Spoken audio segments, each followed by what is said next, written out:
বিসমিল্লাহির রহমানির রহিম। আসসালামু আলাইকুম ওয়া রাহমাতুল্লাহ। প্রিয় শিক্ষার্থী বন্ধুরা, আশা করি তোমরা নিশ্চয়ই ভালো আছো। আমরা আজকের আরো একটি ক্লাস নিয়ে হাজির হলাম। তোমাদের গত ক্লাসটা ছিল আমাদের ইউজেস অফ ফ্রেজ এন্ড ওয়ার্ডস এর উপর। আজকে তোমাদের চতুর্থ লেকচার, কমপ্লেক্স সেন্টেন্স, খুবই গুরুত্বপূর্ণ একটি টপিকস, এবং এটাতে আনসার অনেকে করতে পারে না, অনেকে বোঝে না। তো আমরা আজকে একটি গল্পের মাধ্যমে ইনশাআল্লাহ এখানে সমস্ত রুলস গুলো শিখে নিব, কিভাবে কি হয়। তো চলো আমরা একটা গল্প শিখে নিই। গল্পটা হচ্ছে দ্য সাইলেন্ট ট্র্যাপ। আমাদের গল্পের মূল চরিত্র একজন ডিটেকটিভ বা গোয়েন্দা, যার নাম আরিয়ান।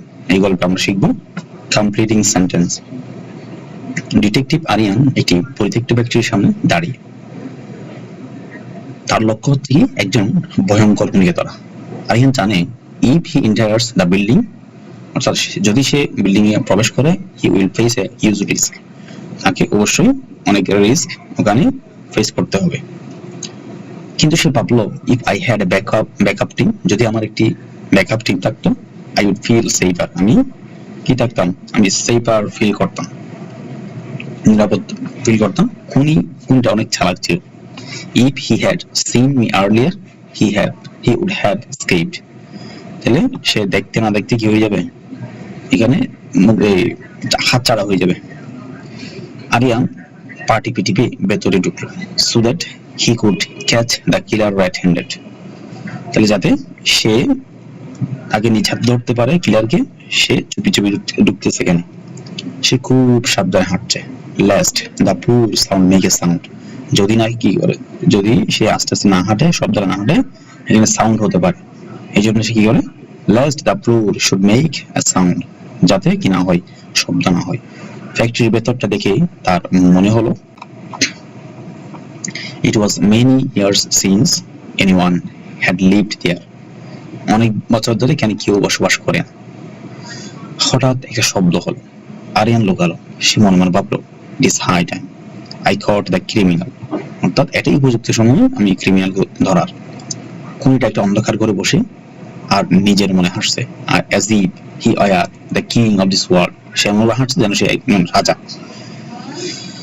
আরিয়ান খুনিটাকে চিনে ফেললো। As soon as he saw the killer's face, he recognized him. অর্থাৎ সে দেখার সাথে সাথে, দেখা মাত্রই তাকে চিনে ফেললো। খুনিটা ছিল too clever to be caught easily. এতই চালাক ছিল যে তাকে ধরা সহজ হয় না, বা ধরা দেয় না সে। সে আরিয়ানের দিকে তাকিয়ে এক মরণ হাসি দিয়ে বলল, তুমি একে আমাকে ধরবে? তুমি একটা সাধারণ চুরিতে ধরতে পারো, let alone me. অর্থাৎ তুমি সাধারণ চুরি ধরতে পারো না, আমাকে তো দূরের কথা। আরিয়ান শান্ত গলায় বলল, unless you surrender now, you will be shot. তাহলে তুমি যদি সারেন্ডার না করো, আমি করবো, আমাকে শুট করবো, তুমি শুটেড হবে। উনি পকেট থেকে বিষের শিশির বের করলো। সে বলল, I rather die than surrender to you. আমি বরং মরে যাব তোমার কাছে সারেন্ডার করাচ্ছি। আরিয়ান তাকে বাধা দেওয়ার জন্য এগিয়ে গেল, কিন্তু সে এখানে এসেছিল with a view to arresting him alive, যাতে সে নাকি জীবিত ধরতে পারে, সেই উদ্দেশ্য নিয়ে এসেছিল। আরিয়ান খুনিকে বলল, would you mind putting down poison? যদি কিছু মনে করো, তুমি বিষটা কি রাখতে পারবে, নিচে রাখতে পারবে, বা নামিয়ে নাও তুমি। খুনিটা তার কথা শুনলো না। তখনই আরিয়ান খুনিকে চাপতে ধরলো, কারণ সে জানতো the more he delayed, the more dangerous it would be. তাহলে যত দেরি করবে তত বিপদ হতে পারে। এই জন্য সে চাপতে ধরে ফেললো। অবশ্যই পুলিশ চলে এলো। খুনিকে হাত করা পরামর্শ হলো। আরিয়ান মনে মনে একটা প্রবাদ ভাবলো, industry is the mother of good luck. পরিশ্রমী সৌভাগ্যের প্রস্তুতি। খুনিকে ধরার পর আরিয়ান তাকে জেরা করতে শুরু করলো, অর্থাৎ জিজ্ঞাসাবাদ করা শুরু করলো। আরিয়ান বলল, it is many years since I saw a criminal like you. তাহলে অনেক বছর হয়েছে তোমার মতো আমি ক্রিমিনাল লেগেছিলাম একটা। খুনি চুপ করে থাকলো। আরিয়ান তাকে মনে করিয়ে দিল যে it was long since I had heard about your gang. এটা অনেক বছর হয়ে যাচ্ছে, সময় হয়ে যাচ্ছে যখন তোমার গ্যাংকে আমি দেখেছিলাম। হঠাৎ বাইরে একটা বিকট শব্দ হলো। No sooner had the bomb exploded than the lights went out. সেই শব্দে লাইট নিভে গেল। আর শব্দ হতে না হতে লাইট নিভে, আলোটা নিভে গেল। অন্ধকারে খুনিটি পালানোর চেষ্টা করলো। আরিয়ানও কম যায় না। সে ছিল super fast. Scarcely had the killer run 2 steps when Aryan caught him again.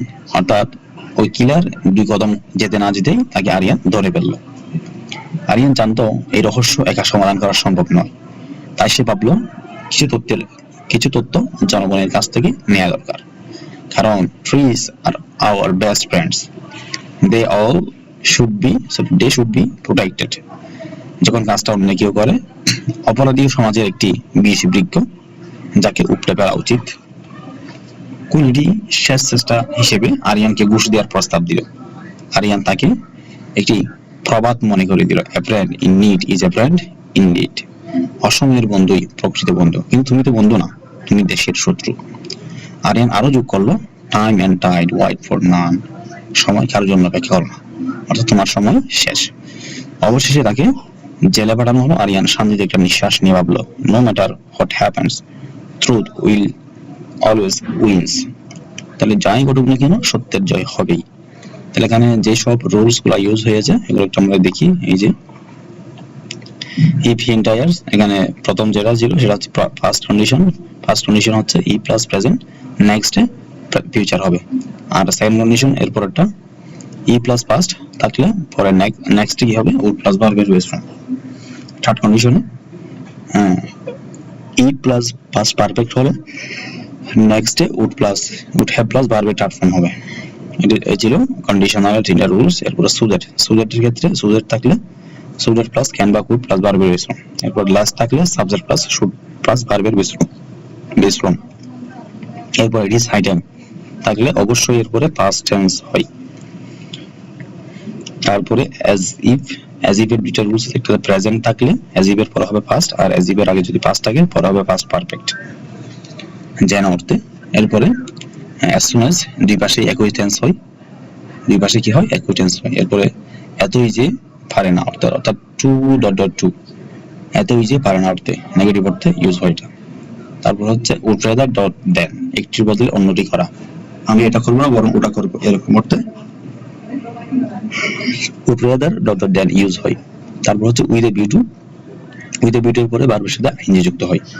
এরপরে সিন্স এখানে দুইটা রুলস আছে। সিন্স এর আগে যদি প্রেজেন্ট লিমিট থেকে পরে হয় পাস্ট লিমিট, আর সিন্স এর আগে যদি পাস্ট লিমিট থেকে পরে হয় পাস্ট পারফেক্ট। এরপর হতে না হতে no sooner had plus subject plus verb 3, অর্থাৎ এই যে হেড আছে এই জন্য আবার বি3 হয়। দেন প্লাস সাবজেক্ট প্লাস বি2, অর্থাৎ নো সুনার হেড এর সাথে যেই ক্লজটা থাকে সেটা যদি তার এই পাস্ট পারফেক্ট হয়, পরেরটা হয় পাস্ট ইনডিফিনিট বি2। স্কার্সলি হেড, হার্ডলি হেড এটাও same, no sooner had, scarcely had, hardly had এগুলো সবই একই রকম। অর্থাৎ এর সাথে যদি ভার্বের পাস্ট পার্টিসিপল ফর্ম থাকে, পরের অংশ হয় ভার্বের পাস্ট ফর্ম, অর্থাৎ পাস্ট ইনডিফিনিট দিয়ে এখানে বাক্যটা কমপ্লিট করতে হয়। এরপর প্যাসিভ স্ট্রাকচার, যখন সাবজেক্ট নিজে কাজ করে না, যেমন trees should not be cut down, এখানে গাছ নিজে কাটতে পারে না, মানুষ কাটে, তাই বাক্যটি প্যাসিভ ভয়েস। নো ম্যাটার, যাই হোক না কেন, no matter plus WS word plus subject plus verb. তো নো ম্যাটার থাকলে এরপর ডাব্লিউএস ওয়ার্ড বসে, এরপর সাবজেক্ট, এরপর ভার্ব বসে।